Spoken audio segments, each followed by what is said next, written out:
చర్మకాంతి కోసం ఎలాంటి చర్మతత్వం వాళ్ళైనా రాత్రి పడుకునే ముందు తప్పనిసరిగా ముఖాన్ని శుభ్రపరచుకోవాలి. ఇందుకోసం సబ్బును ఉపయోగించకూడదు. సబ్బులో ఉండే గాఢ రసాయనాలు చర్మానికి హాని చేస్తాయి.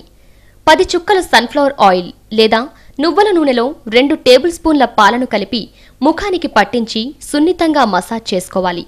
ఈ మిశ్రమం పొడి చర్మం గలవారికి బాగా పనిచేస్తుంది.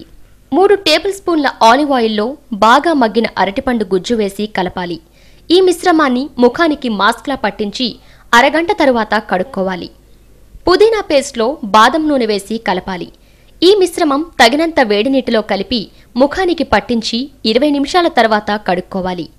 క్రమం తప్పకుండా ఇలా చేస్తుంటే చర్మకాంతి పెరుగుతుంది.